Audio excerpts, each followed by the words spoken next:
Hello, hello. Salut, salut.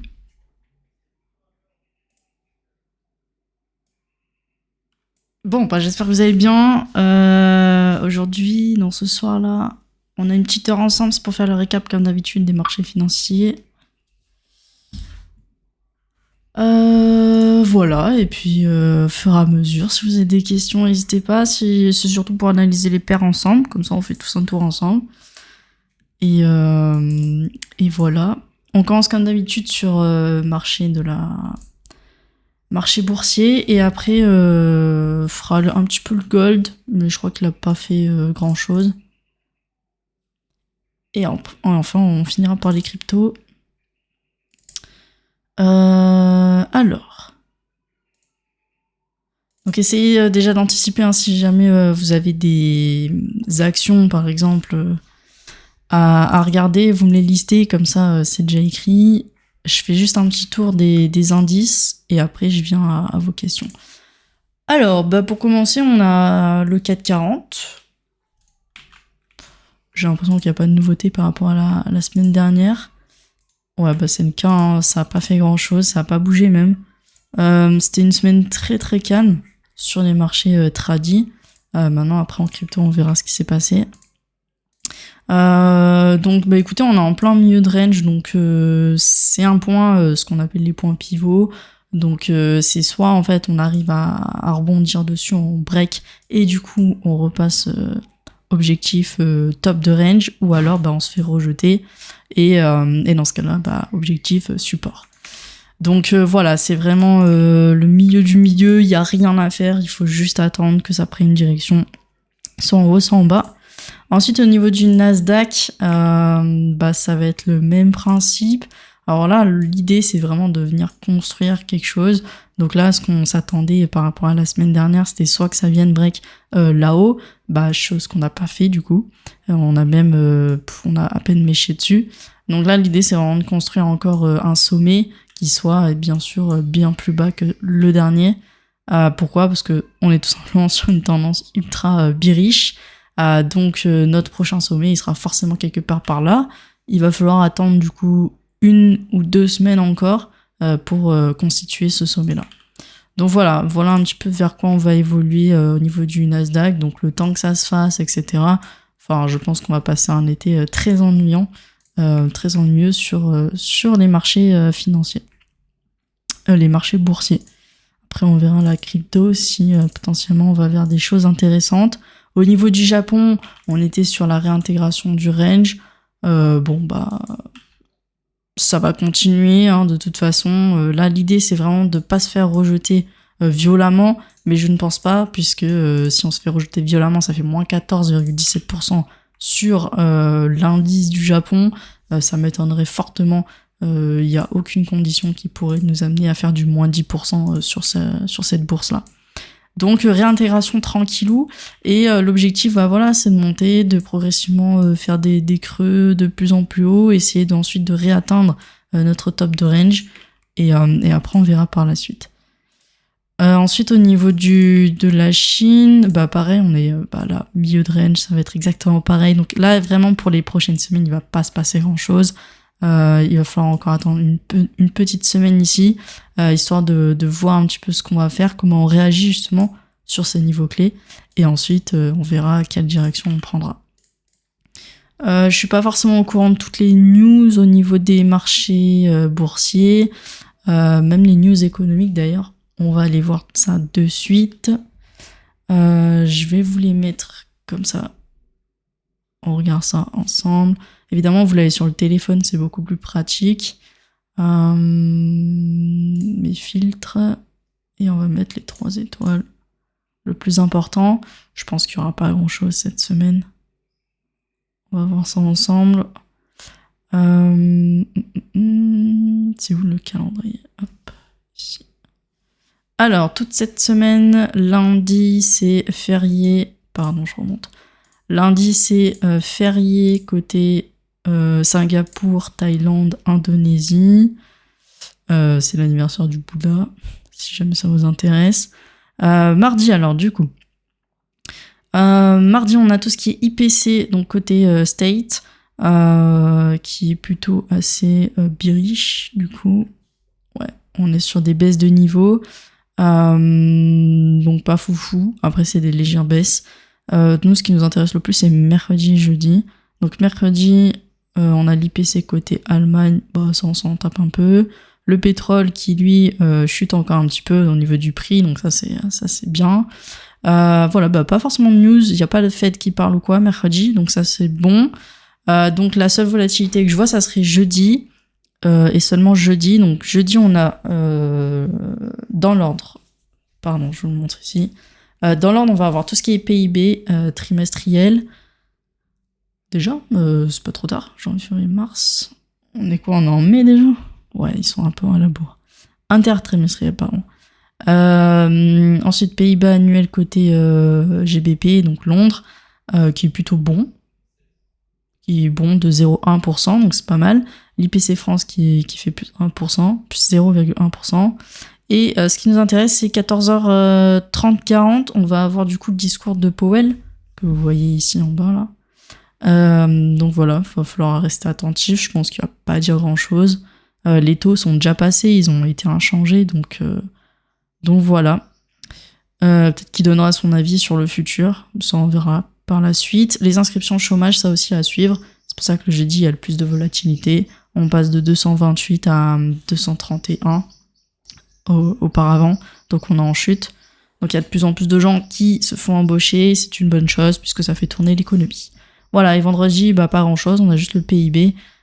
Côté Japon, qui est du coup très mauvais, qui est en chute. Donc voilà. Bon, bah pas de grandes news, pas de truc qui va faire bouger le marché, donc ça va être encore très tranquille. Déjà cette semaine c'était très très tranquille, donc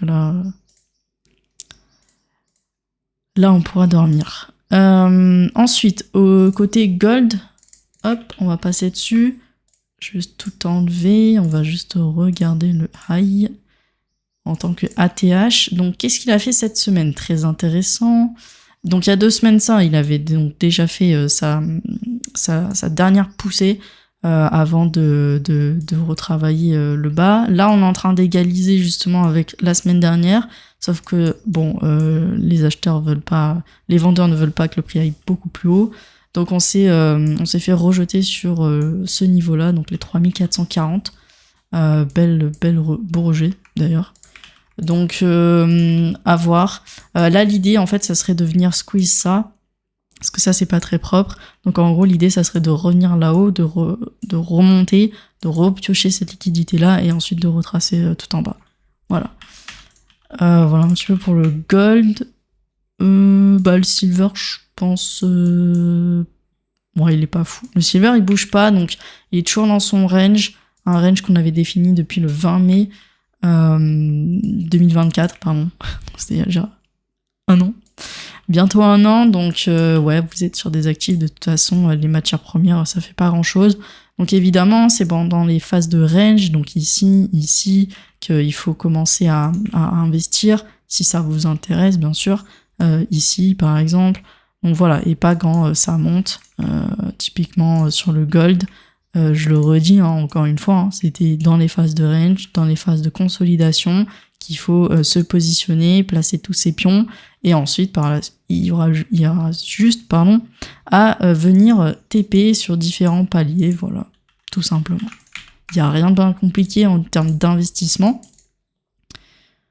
C'est toujours la même chose. Ensuite, au niveau du DXY, ça fait un bail, j'ai l'impression qu'on l'a pas fait. Pas grand chose, donc là l'idée c'était de se poser tranquillement dans cette zone.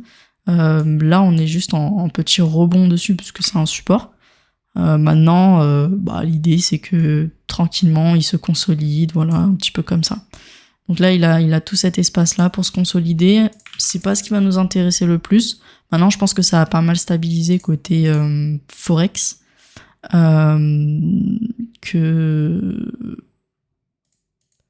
au niveau des différentes paires. J'ai essayé d'aller en choper quelques-unes. Donc ouais, on avait un DXY qui avait fortement chuté, donc tout ce qui était contre l'USD avait bien augmenté. Maintenant, voilà, on part sur une stabilisation, tout simplement. Donc, n'hésitez pas à aller voir un petit peu si ça vous intéresse les autres devises des autres pays, voir un petit peu comment ça se passe chez eux. Salut Bruce, tu es plutôt bullish pour les semaines à venir. Bullish sur quoi? Parce que là, je fais juste la bourse. La bourse, non. Le gold, c'est possible. Comme j'ai dit, l'idée, c'est de remonter, squeeze les gens pour ceux qui shortent trop tôt.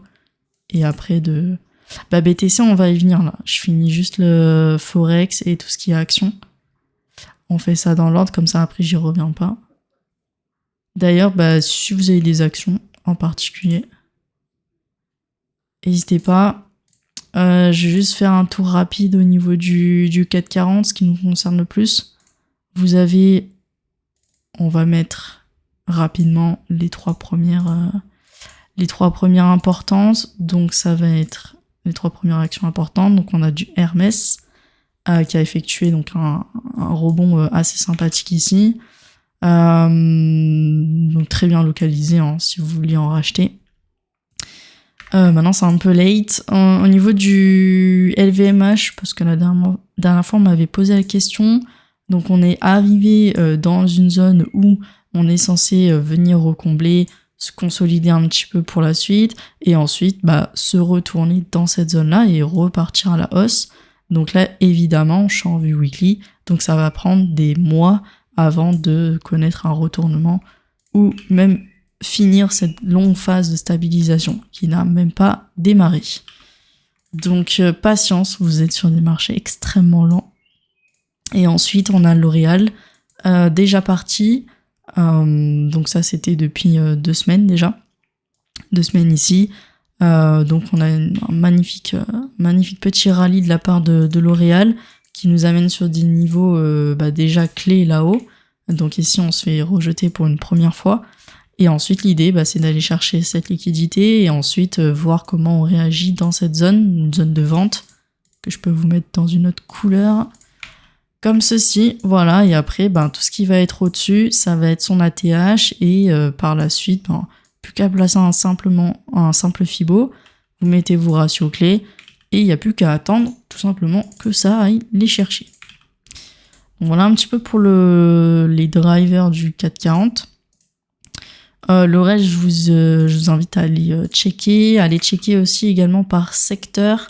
Donc il y a la santé, l'armement, la cosmétique, le luxe, l'immobilier, voilà, les banques, etc., etc.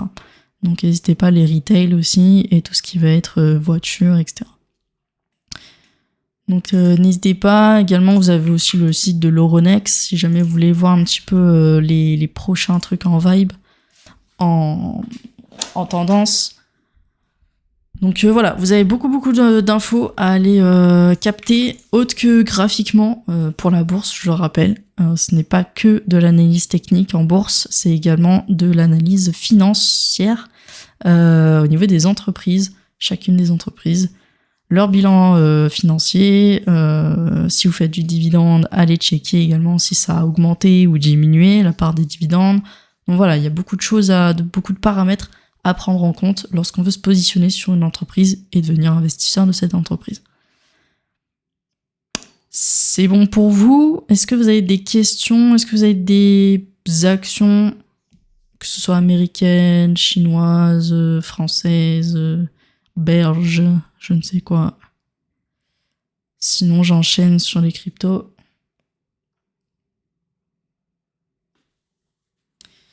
Vous me dites, c'est vous qui drivez, sinon ça se termine en l'espace de 30 minutes. Hein. Ok. Alors, Ethereum, on en vient, du coup. On part sur les cryptos, donc on va faire dans l'ordre, ok, d'analyse, quand on regarde son marché. Faut bien maîtriser son marché. Donc, au niveau des totaux, on va voir un petit peu les capitaux. Cette semaine, je découvre en même temps que vous les rafs. Hein. Donc cette semaine, on a pris 12,47% de hausse, donc de rentrée d'argent sur le marché, ce qui équivaut à 360 milliards. de rentrée, donc ce qui nous propulse à un prix de 3,25 trilliards de dollars sur notre marché. Ok, sachant que la dominance du BTC, donc cette semaine a chuté, on est redescendu à 63,45%, ça veut dire que sur les 3,25 trilliards, 63% sont dédiés à BTC. Ensuite, au niveau des altcoins, donc là je prends uniquement toutes les cryptos sauf Ethereum et BTC. Du coup, sur les 300 et quelques milliards qu'on a vus, seulement 92 milliards sont dédiés, ont été rentrés dans les altcoins. D'accord ? Sachant qu'il y a plus de 10 000, 20 000 altcoins, évidemment, il faut se placer dans ceux qui sont, pour commencer, le plus capitalisés dans cette semaine. D'accord ? Pas forcément le plus capitalisé sur son histoire. Voilà un petit peu où sont les capitaux, donc c'est toujours pareil, principalement ça sera dans du BTC. Ensuite on va voir la dominance, très importante, donc on avait dit qu'on pouvait atteindre jusqu'à du 65%, voilà, donc chose faite à la fois sur cette semaine, et en plus de ça on est venu notamment grandement diminuer du coup les capitaux qui étaient chez BTC et on les a mis ailleurs tout simplement. On verra vers qui, chez qui du coup. Principalement ça a été chez Ethereum et on pourra également aller voir ETH BTC pour venir confirmer la chose. Effectivement on voit que Ether cette semaine-là a été beaucoup plus primé sur BTC, donc avec une grosse hausse de 23,53%. Donc, hop, si je reviens sur du BTC dominance, on sait que la majorité des capitaux qui étaient sur BTC et qui sont sortis, du coup, sont allés directement chez Ether, ok ? Ce qui est pas ce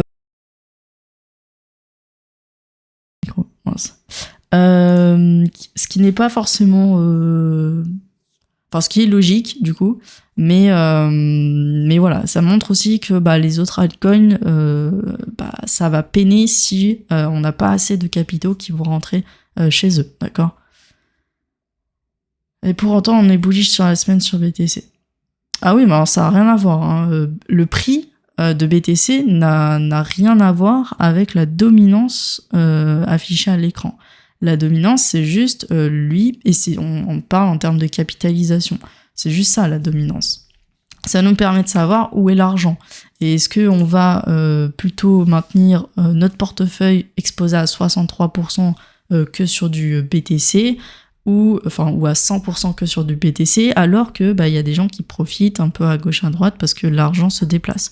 Donc faut toujours bouger avec l'argent. C'est exactement... Alors là, on est marché crypto, mais vous pouvez très bien faire ça de manière beaucoup plus globale dans l'entièreté des marchés financiers. Quand vous voyez qu'il y a un marché boursier qui s'effondre et que c'est le moment de rentrer énormément d'argent dedans pour choper les meilleurs points d'entrée, c'était le cas d'ailleurs il y a un mois de ça, fallait rentrer et se focus sur le marché de la bourse. Maintenant, le marché de la bourse se stabilise et donc l'argent, où est-ce qu'il va plus rentrer ? Dans d'autres marchés à haut risque. Et donc les autres marchés à haut risque, c'est le marché crypto. Ok ? Le forex étant mis un petit peu à part, et après celui qui est aussi à part, c'est le gold. Donc c'est les 3 paramètres que vous devez regarder, et ça pour savoir un petit peu où est-ce que les investisseurs, les gros investisseurs, les gros portefeuilles se positionnent à l'instant T chaque semaine. Voilà.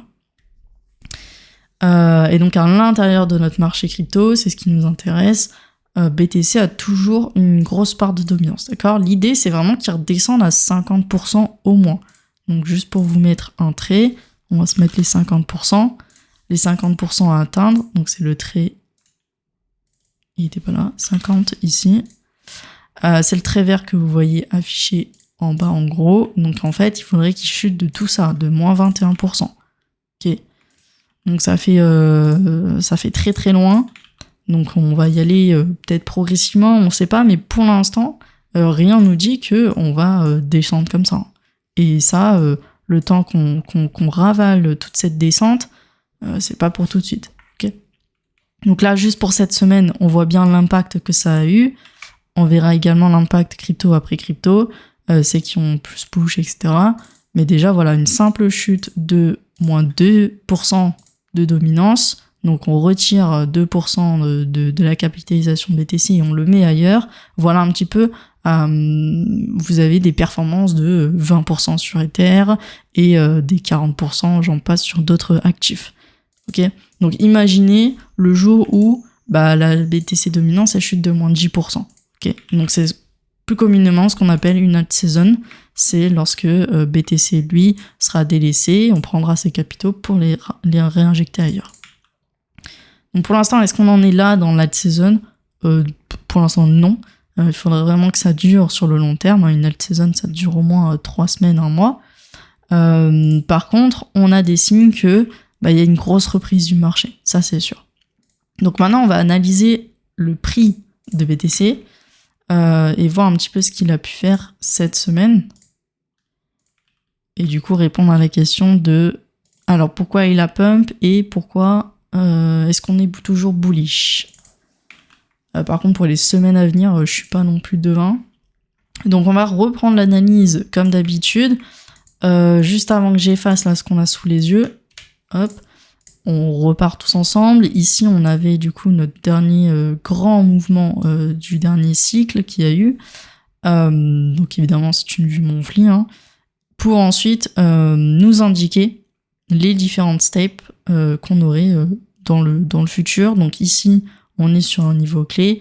Évidemment, quand on viendra break définitivement, je dis bien définitivement parce que c'est pas terminé, il reste encore 7h33, dans ce cas-là, on ira directement au ratio suivant, 122 488 sur Coinbase, ça c'est le prix sur Coinbase. Ok.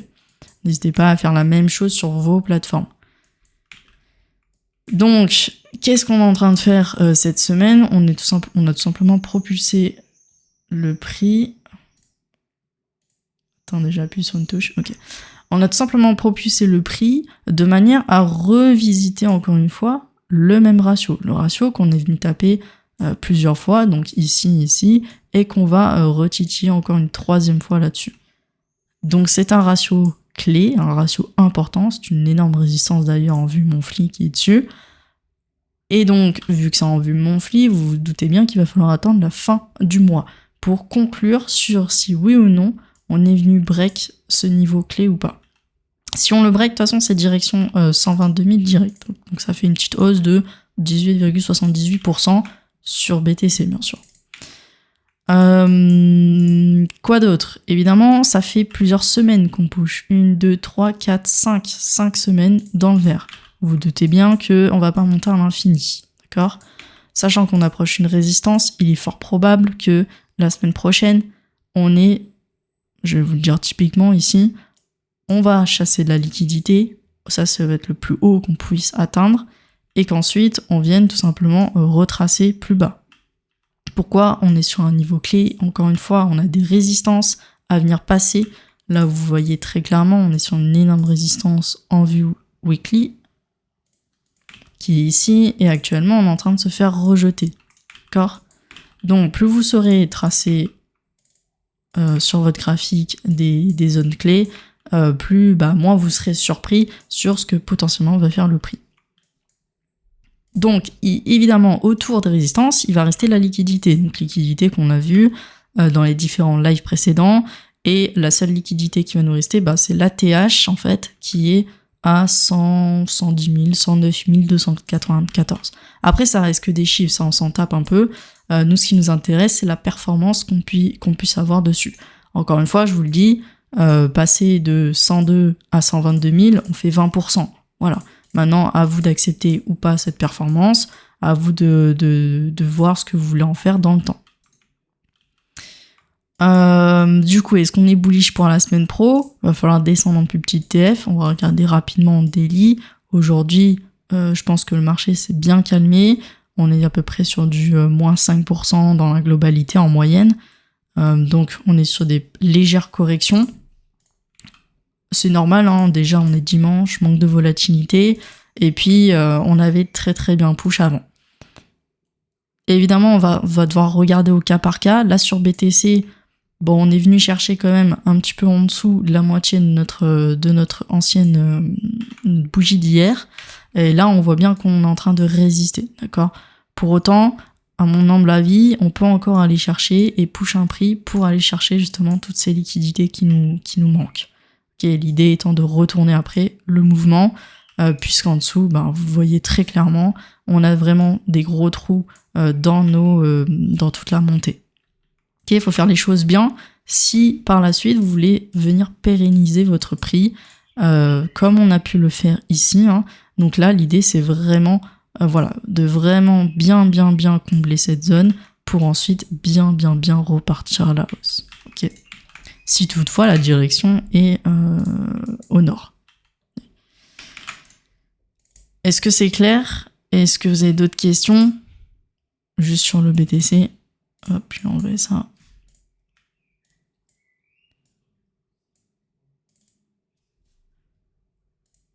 Donc déjà, pour cette semaine, il n'y a pas forcément d'annonce positive ou négative pour retourner ou propulser un prix sur BTC. Après, je suis pas dans les cryptosphères, machin, etc. Comme par exemple on a pu avoir sur Ether. Là, ça s'explique, le move du plus 20% sur Ether. C'est parce qu'il y a eu une mise à jour, etc. Mais voilà, sur BTC, j'ai pas d'infos plus que ça. Juste en termes de prix, on a des liquidités à aller chercher en haut. On va aller chercher ces liquidités-là. Sauf qu'à un moment donné, on est beaucoup trop haut. Donc à un moment donné, on va se retourner. Généralement, je pense qu'on devrait faire ça vers vendredi. Tout simplement, c'est la fin de la semaine prochaine. C'est toujours les fins de semaine où c'est là où on vient prendre un maximum de profit. Donc voilà un petit peu où est-ce que va se diriger BTC. Maintenant, on peut aller voir Ether. Et après, je vais faire l'ensemble de vos questions, l'ensemble de vos paires. Je pense qu'il y en avait un paquet par rapport au dernier live. Donc n'hésitez pas à les remettre aussi parce que je les ai pas en tête. Si jamais il y en a qui vous intéressent.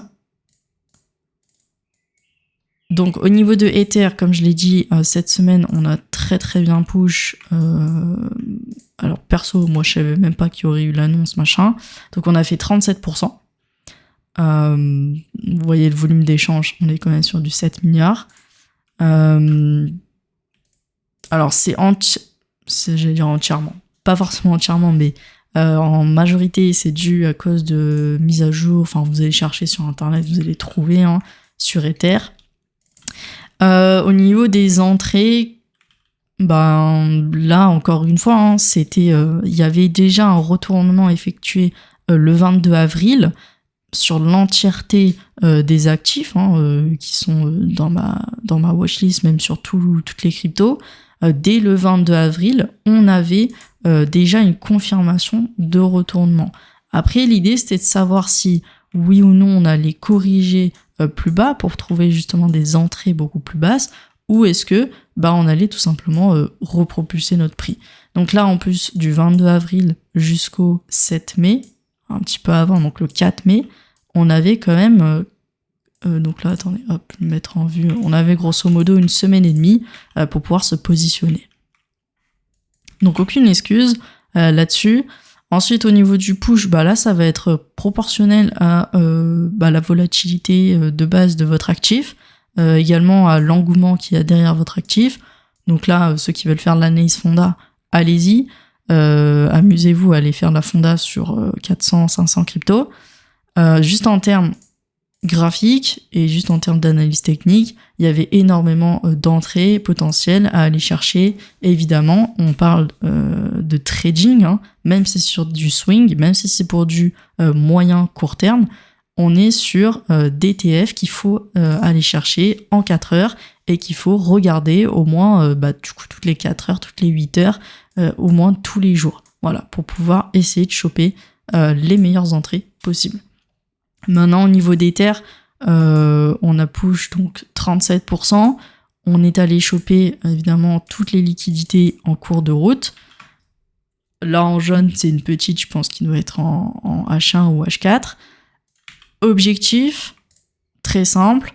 On vient sur notre dernier mouvement baissier. Vous mettez dans un premier temps votre ratio 0,5, qui est du coup le milieu de notre mouvement.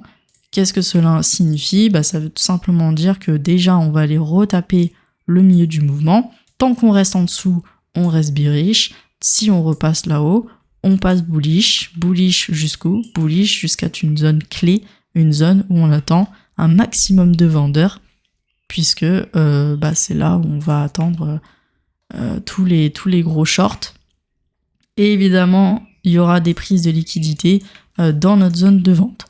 Donc ça va se faire step by step. On peut encore push pour la semaine pro sur Ether, il n'y a aucun souci. Maintenant, on va arriver sur un point dur, un point très très dur en plus, mixé avec une belle résistance weekly. Donc c'est vraiment les 2700, 2800, un prix qui va être très difficile à passer. Et là, on verra si est-ce que cette semaine c'était de la pure spéculation sur cet actif, ou est-ce qu'il y a eu réellement des vrais investisseurs qui du coup ont une vision très long terme sur notre Ether. Donc ça c'est Ether. Voilà. Est-ce que vous en avez d'autres qu'il faut analyser? On peut aller faire rapidement un petit tour sur CoinMarketCap. De toute façon, le classement reste le même. Il y aura encore du XRP en 4e position, Solana en 6e. Doge en 8e, franchement le classement il n'a pas changé, c'est toujours les mêmes. Donc ça c'est en termes de capitalisation. Maintenant c'est pas forcément là où vous allez faire les meilleurs perfs. Meilleurs perfs, je parle de plus 200, plus 300, voire plus 400%. Il va falloir aller sur des plus petits coins. Du coup, SUI, Sushi, GRT, Inge Uni, Gala. Ok. Donc SUI, 8e du classement, je crois. 11e, pardon, du classement. SUI, en ce moment weekly, je pense que c'est pour une vision moyen-long terme. De toute façon, il reste bullish sur le long terme. Maintenant, au niveau des entrées, très simple, très facile, depuis le temps que vous suivez. Zone d'achat, tranquillement, ici, vous auriez pu déjà vous positionner. Donc, se positionner aujourd'hui, ça voudrait dire que vous avez 69,44% de retard par rapport à des entrées classiques d'achat, d'accord? Évidemment, pour choper les zones d'entrée là-dedans, il faut regarder au jour le jour, regarder comment évolue votre actif dans la zone. C'est toujours pareil. Et derrière, donc là, on se positionne en tant que simple investisseur. Je suis sur du 70%. La question, c'est plutôt est-ce que je dois revendre que acheter. Très simple, vous mettez un Fibo dans l'autre sens. Vente simple, vous arrivez exactement dans la zone de vente. Petit rejet actuellement. Donc cette semaine. Donc ça, c'est très clean. SUI, il est très très propre. C'est un actif, je pense, doit être très très facile à trade, même à plus court terme. Donc voilà. Donc là, objectif, donc premier rejet classique dans notre zone de vente. L'idée après, c'est de repousser un prix, de venir un petit peu voir si y a des potentiels vendeurs ou si tout simplement les acheteurs vont reprendre la main et du coup, on va pouvoir traverser ça. Objectif, c'est vraiment de casser les 4,6 sur SUI et ensuite, pareil, vous allez pouvoir mettre l'extension et on va aller reach du coup, si on break ça, directement les 7,6, puis après 9, etc., etc. Donc ça va se faire step by step, tranquillou. Et on ira voir Jasmine également. Donc voilà pour SUI. On est plutôt sur de la revente. Quand est-ce que je dois vendre? Ensuite, au niveau de Sushi, wow. Donc on va faire abstraction du dernier grand cycle ici. Par contre, ça peut être intéressant et ce qu'il faudrait, je pense, garder, c'est que ici on a énormément de résistance. Et la résistance, elle est ici. Ok. Donc, où est-ce qu'on se situe? Donc déjà, on est dans une énorme phase de stabilisation. Point bas, je vais essayer de mettre le plus proche ici. Hop. Support ici. Donc on est à peu près sur une variation de 200% entre votre point bas, le plus bas sur Sushi, et la zone de résistance. Ici on va parler de zone de résistance, tout ici, sur cet actif. Donc 200%, à vous de voir si ça vous convient ou pas. Évidemment ça prendra du temps, je suis en vue weekly. Maintenant, est-ce qu'il peut un jour ou l'autre repasser tous ces niveaux-là? Bah écoutez, théoriquement, il peut, hein, c'est de la liquidité qui a été laissée, il peut très bien aller la chercher. Maintenant, il va falloir un petit peu démarrer là, parce que sinon, on n'est pas prêt d'aller les chercher. Donc, sinon, en termes de placement, bah, vous êtes en dessous du coup du milieu de ce range, vous êtes bien positionné. Je pense qu'il va falloir attendre, donc guetter cette semaine en fait la mèche qui va constituer la semaine prochaine. Si ça termine dans le rouge, c'est encore mieux, mais au moins essayer de guetter la mini correction journalière qui pourrait y avoir sur vos actifs. Typiquement comme aujourd'hui, on est sur du moins 7,67%. Pourquoi? Pour juste aller venir choper en fait tout simplement un petit peu les derniers prix ici, donc à 0,73. 0,73 c'est un très bon prix. Maintenant, si vous voulez pas vous faire chier et vous voulez rentrer dedans, vous êtes à peu près sur du 8,56% d'écart par rapport au 0,73, au 0,73. Donc voilà, en tout cas vous êtes sur des points très très bas. Maintenant, faut peut-être un peu plus de monde, faut que votre actif y redécolle. Déjà il y aura ça à passer, après il y aura toute cette zone à venir combler. Donc en fait, il va venir stagner ici. Donc voilà, est-ce que ça va être aussi un actif que vous voulez garder vraiment sur le long terme, dans lequel vous allez investir votre argent? Il peut potentiellement dormir, hein, puisqu'il peut très bien se projeter là-dedans, comme je l'ai tracé à l'instant, et venir combler, hein, parce que ici c'est une zone de vide, il va falloir le combler, et ensuite repasser sur un autre niveau, pour ensuite repasser sur un autre niveau, etc. etc. Donc ça, c'est vraiment si vous avez une vision très long terme, et que vous avez calculé combien vous voulez mettre sur cette position, évidemment, et voir si vous voulez que votre argent dorme dans Sushi. Voilà, donc c'est à vous de manager tout ça. Sinon, oui, le niveau de localisation du prix, c'est assez classique. Maintenant, il s'est pas trop réveillé comme tout le monde, j'ai l'impression. Donc voilà, après on a GRT, c'est le même délire. Je vais pas refaire l'analyse. Vous êtes exactement comme chez Sushi. Voilà, après, une fois que vous êtes in, pour le out, du coup, au niveau de la revente, c'est toujours pareil, hein, tracez juste simplement un Fibo sur votre dernier mouvement baissier dans un premier temps. Maintenant, si demain vous voyez que ça se propulse à l'infini et que ça vient tout break, dans ce cas-là, vous avez beaucoup d'historique, hein, et si on veut vraiment jouer le jeu, ici, vous avez le plus grand des Fibo, de l'ensemble de l'actif, d'accord? Donc, si jamais ça break tous les niveaux, vous commencez à analyser tout ce qui était précédent. GRT, Inge.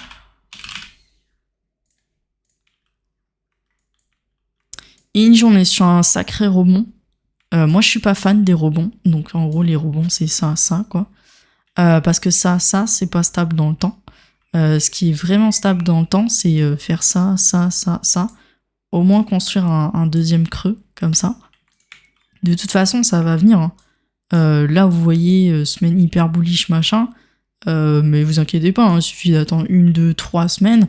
Après, on va connaître des corrections.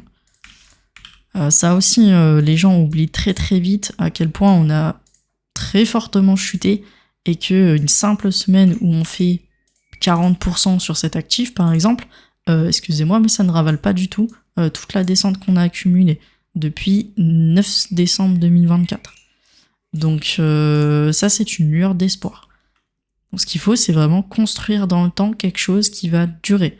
Si on n'arrive pas à construire quelque chose de structuré, derrière, ça va être... en gros, c'est du gambling, quoi, d'accord? Vous avez une chance sur 2, en gros, vous misez une chance sur 2 que ça push comme ça d'un seul coup. Ça va pas le faire, rassurez-vous. Donc, j'attendrai un peu plus de... Salut Nexu. J'attendrai un peu plus de développement. Il faut vraiment qu'on marque un sommet. Ok? Pour ensuite, justement, rechoper le futur creux. Après, si vous voulez pas vous faire chier, hein, on peut toujours acheter, hein, c'est vous qui voyez. Si vous voulez pas attendre. Là, je suis sur Uni. Il y a de vieux tracés. Je ne sais pas ce que c'était cette zone. Ça devait être sûrement un truc rapidement tracé. À la mano. Hop, donc je vais le remettre comme il faut. Ici, donc, pareil, on est sur point bas, c'est exactement... alors, perso, je préfère Sushi et JRT qu'on a vu, en termes de structure, juste en weekly. Ici, on est sur une forte impulsion qui ravale pas mal de choses, hein. C'est vraiment pas mal, hein. On vient liquider, surtout, des gens. Surtout ça qu'il faut se dire. C'est pas forcément un push pour la suite, hein. C'est juste une simple liquidation de tout ce qu'on avait laissé avant. Donc à voir, pareil, il faut un peu plus de développement, peut-être laisser un peu plus pusher le prix. De toute manière, regardez un petit peu où est-ce qu'il est. Si vous l'achetez après ici sur rebond, vous êtes largement tranquille, hein, avant que ça éteigne même son ATH ou même la plus grande zone de vente, hein. Donc il vaut mieux favoriser une bonne entrée, quitte à ce qu'elle soit un petit peu légèrement en retard par rapport à ceux qui auraient misé gros en dessous et qui avaient fortement prié pour que le prix push. Vaut mieux être sûr de son entrée à 10 000% et accepter du coup une perte entre guillemets de performance, même si elle n'est pas gigantesque, de 100% par rapport à quelqu'un qui l'achète en dessous. Bon, au moins vous acceptez votre risque. Et évidemment aussi, je rappelle, hein, managez bien vos positions, combien vous allez perdre sur cette position. Ok, répartissez bien vos actifs. Allez pas all-in. ETH, pardon, je l'ai déjà fait en début de séance.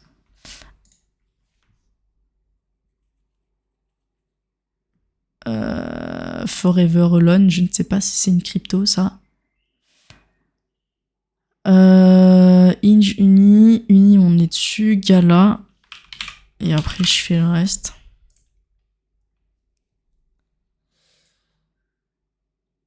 Gala, c'est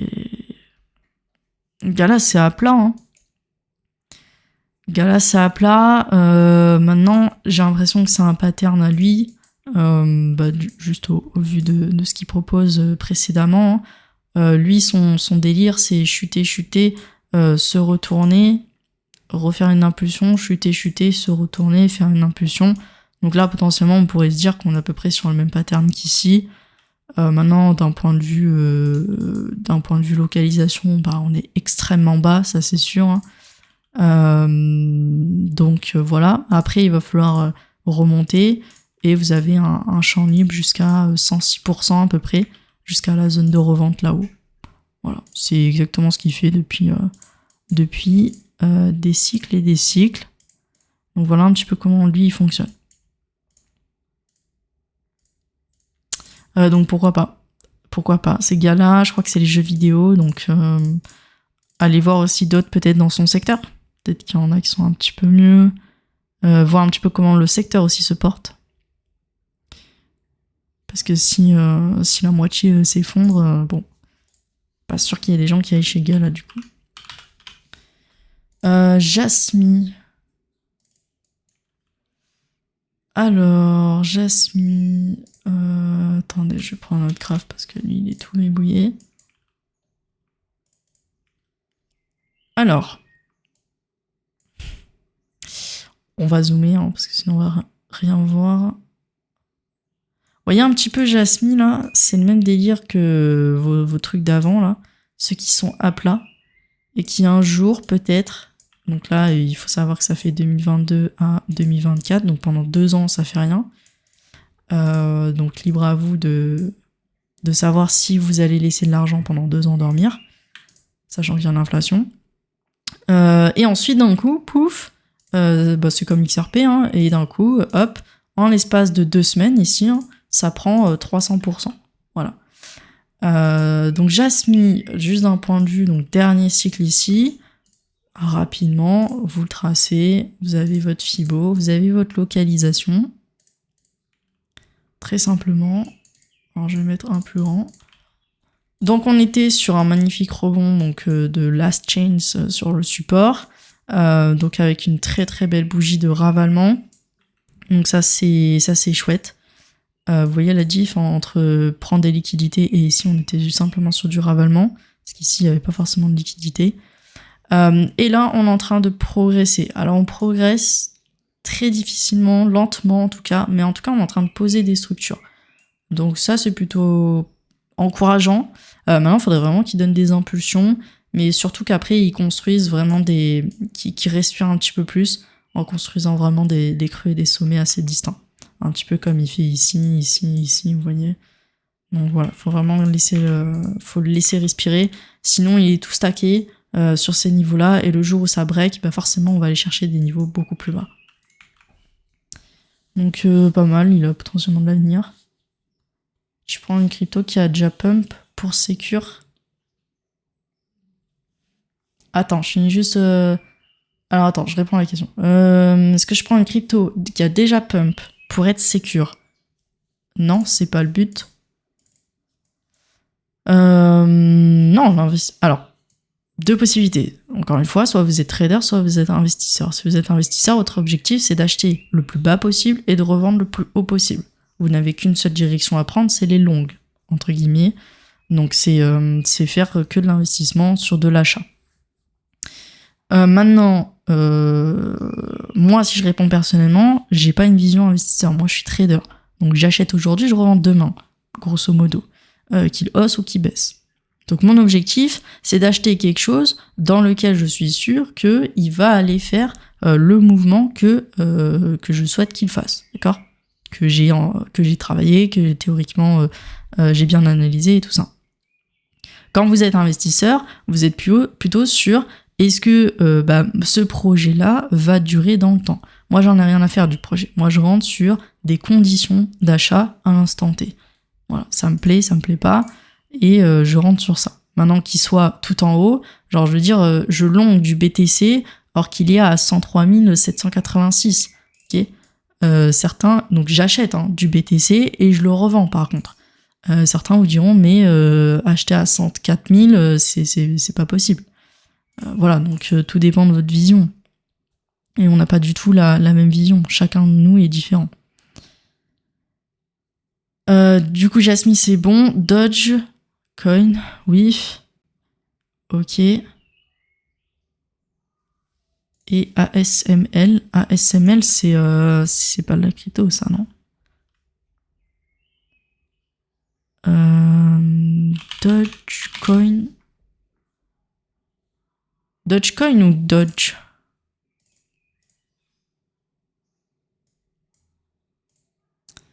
C'est Dogecoin, c'est lui. Du coup, c'est unpracticable. Je pense qu'on va juste prendre Dodge. Alors, au niveau de Dodge, on était sur... je crois que je l'ai vu hier, il y avait une grosse poussée hier. Ouais, qui s'est bien fait rejeter d'ailleurs. Donc, on est sur 31,62%. Ok. En tout cas, on est sur un rebond, donc ça c'est sûr. L'idée c'est qu'on est toujours dans la zone d'achat. Encore une fois, il faut venir consolider quelque chose. Voilà. C'est juste qu'il faut pas monter extrêmement vite, parce que plus vous allez monter extrêmement vite, après, vous le voyez ici, plus vous allez retracer extrêmement vite. Donc, et après, vous allez encore pleurer. Donc l'idée c'est vraiment d'être patient et d'attendre justement qu'on vienne structurer des choses, qu'on vienne liquider en dessous, qu'on vienne liquider au-dessus, qu'on travaille les prix et qu'après on prenne la bonne direction. Donc pour Dodge, il va falloir attendre plus de bougies. Donc là je suis en vue weekly, donc il faut attendre au moins 3-4 semaines. Maintenant si vous voulez prendre les moves, par exemple de cette semaine avec les 32%, fallait taffer en fait en H4, d'accord ?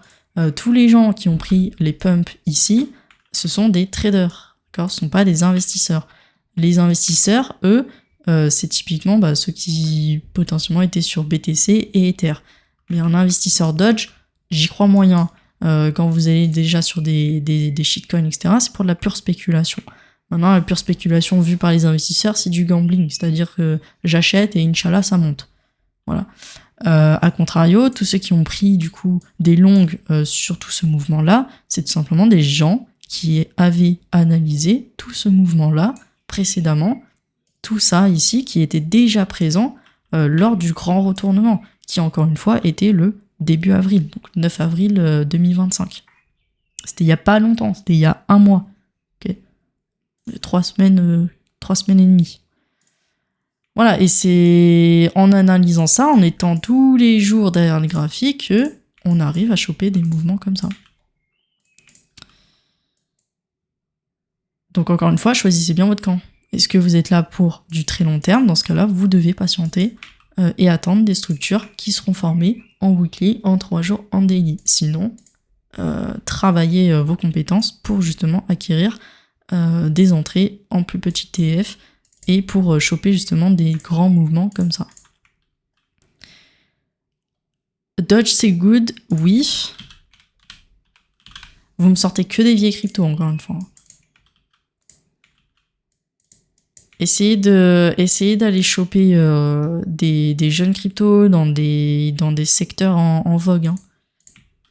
Sinon, c'est du vu et revu. Les gens, ils vont pas forcément tous revenir dans les vieilles cryptos. Donc, au niveau de WIF, on est sur un actif très très jeune, hein, donc janvier 2024. On est revenu sur les points de 2024. Donc imaginez un peu les gens qui ont acheté en janvier 2024 et qui se disent ouais c'est pour du long terme machin et qui arrivent en janvier 2025 et après. C'est pas dingue. Hein. Vous pouvez pas vous dire c'est pour du long terme, plus d'1 an sur une crypto. À part BTC, c'est le seul que je vous conseillerais, mais en vision 1 an et plus, aucune crypto. D'accord ? Un marché beaucoup trop jeune, les projets sont beaucoup trop jeunes pour avoir fait leurs preuves. Vraiment, vous êtes là pour de la pure spéculation. Ça, on le sait. Donc, au niveau de WIF, on est pareil sur des structures de retournement. Attention, donc là, on va clôturer au-dessus de chaque résistance. Je ne l'ai pas dit avant, mais vous êtes à peu près sur des grandes résistances qui ont, du coup, qui sont à la fin, en fait, de toute la chute qu'on a connue jusqu'à présent. Donc, 3 mars. Maintenant, l'idée, évidemment, c'est de venir encore pousser le prix pour sortir justement de cette résistance et ensuite pouvoir retracer. Et c'est dans ce retracement-là que nous, on va pouvoir commencer à se positionner. Encore une fois, c'est toujours la même chose. Il faut laisser le marché respirer et ensuite, on va pouvoir rentrer dedans avec lui. Donc oui, perso, je patienterai un petit peu. Maintenant, si pour la semaine pro, tu veux choper, je sais pas moi, peut-être 20%, potentiellement, il pourrait monter, hein, il pourrait monter jusqu'à là, donc grosso modo 20, 35%. Si tu veux choper ce petit truc-là, dans ce cas-là, aujourd'hui, il a combien ? J'ai pas la variation d'aujourd'hui, parce qu'il est même pas dans la liste, mais attends, je vais te dire. Aujourd'hui, on a du moins 6,26%. L'idée, ça serait qu'il corrige encore un petit peu et là, potentiellement, tu pourras acheter. Avec toujours pour objectif, c'est que là, en fait, j'ai mon stop loss. Parce que si je continue pas à push comme ça et que derrière je fais ça, forcément, il va falloir sortir. Parce que sinon, t'inverses la tendance et tu redeviens bearish. Donc, au niveau du positionnement, tout dépend de ta vision. Est-ce que tu veux choper le mouvement potentiel de continuation de hausse la semaine pro ou est-ce que tu veux vraiment stabiliser le truc et vraiment viser une grande performance à long terme. C'est à toi de voir. Quoique après, faire du 200% sur du long terme comme ça, sans levier, c'est facilement reproduisible. Même la semaine pro, hein, juste sur un move de 25%, vous ajoutez du levier et vous avez les mêmes perfs. Hein. Ce qu'il faut vraiment, c'est le risque-reward. C'est ça qui importe le plus. Donc Dogecoin WIF c'est bon.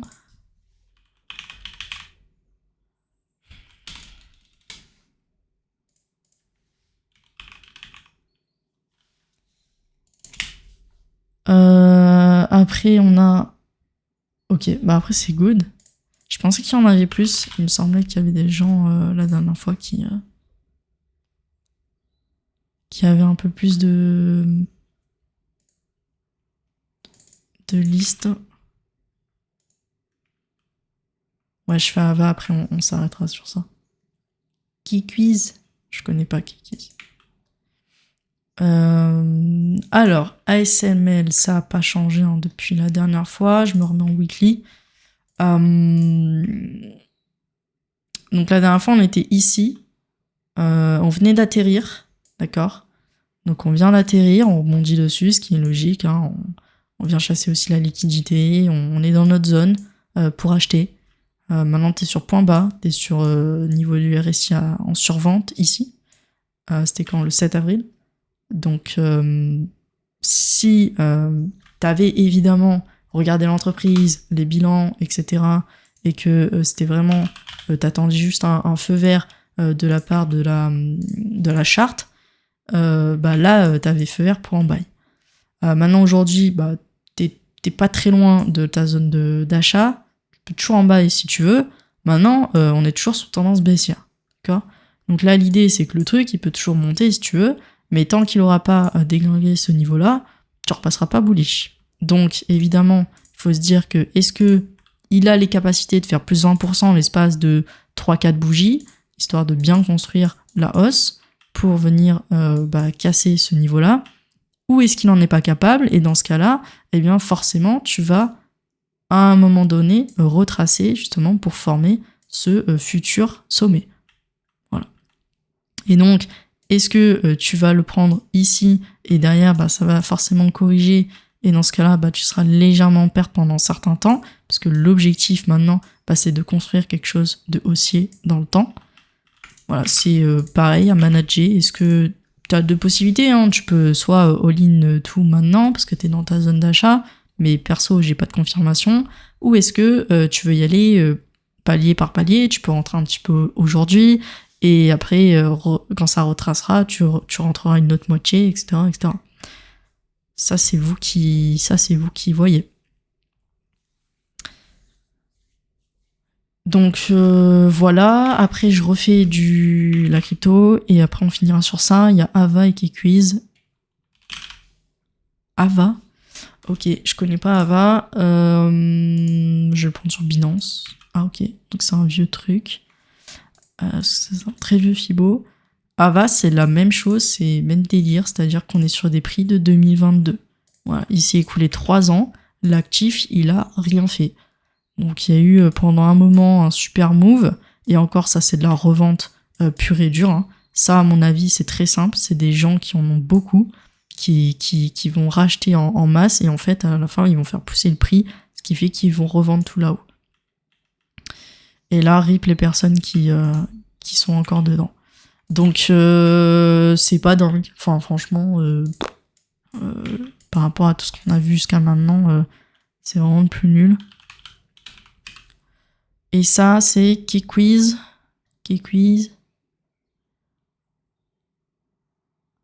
Ah, ok. Alors, attends. Polyonex. Je pense qu'il n'y aura pas assez de data. Lui, il a l'air pas mal. Ok, sur Mex, il y a une bougie de plus. On va le prendre sur Mex. 23 décembre. Alors, on va devoir descendre en plus petit TF, histoire d'avoir un peu plus de choses. Ok. Il a pas fait grand chose. Alors, je sais pas si c'est un shitcoin. Mais en tout cas, il y a eu airdrop, et derrière, plus aucun intérêt. Donc là, il faut se dire, est-ce qu'il y a des gens encore avec nous? Là, il y a eu une première impulsion, donc ça, c'était pour marquer le point Larry. Mais derrière, je vois pas non plus de grosses englobantes. Donc on est sur un actif qui, ils sont en train de trader entre eux. Hein. Là, ça se voit.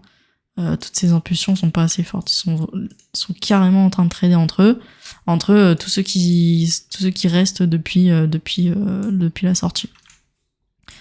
Donc pas foufou. Après, en termes de graphique, on est vraiment sur. Faut vraiment, donc je pense qu'il faut casser vraiment ce niveau-là. Enfin, faut vraiment voir une impulsion haussière là-dessus.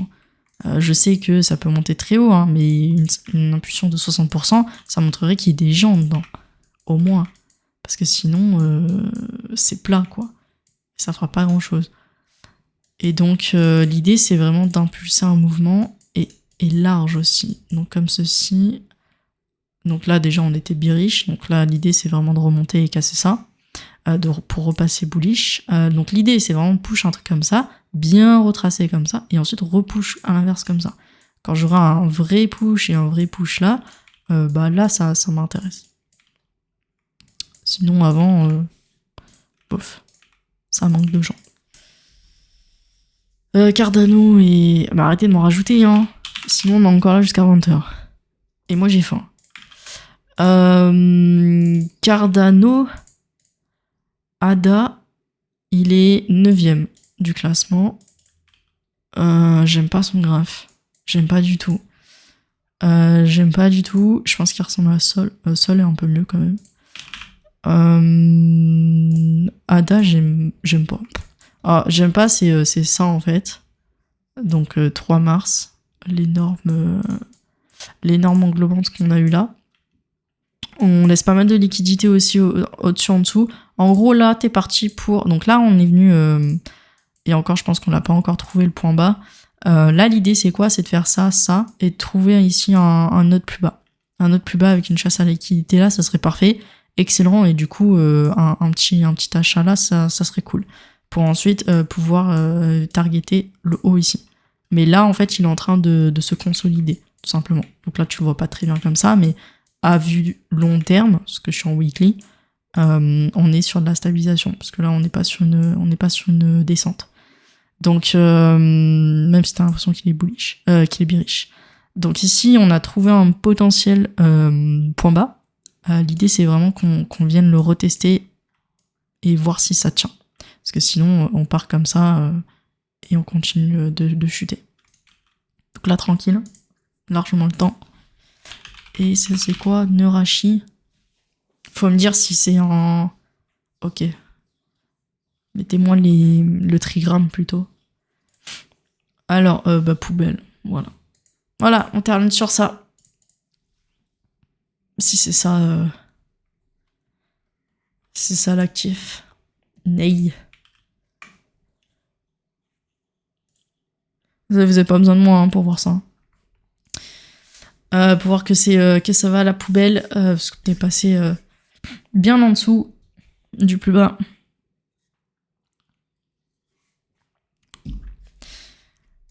Hello. C'est bien, il y en a, ils viennent pour la fin. Les gens, ça commence à 18h, ça commence pas à 19h.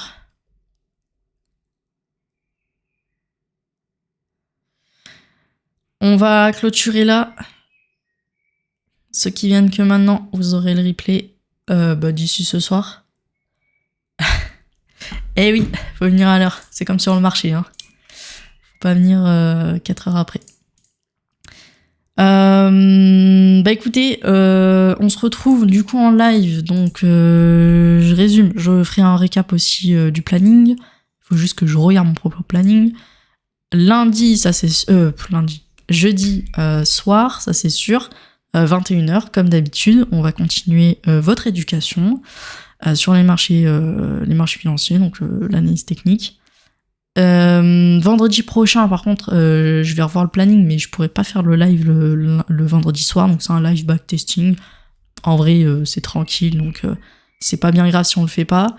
Et mercredi soir, vous avez masterclass pour mes élèves. Je sais qu'il y en a là présents. Donc voilà, on se retrouve juste donc jeudi prochain. On fera également donc le topo de la Fed qui aura parlé à 14h. Et après, on se retrouve comme d'hab dimanche en live. Voilà. Donc ça c'est un peu les live trading évidemment. Il faut que je complète avec tous les live gaming. Voilà, pour compléter la chaîne. Sur ce, je vous souhaite un excellent apéro. Et tranquille pour demain. Ça devrait pas trop bouger des masses. Et on se retrouve jeudi. Pour votre enseignement. Voilà, je fais des bisous et bon appétit. Ciao ciao.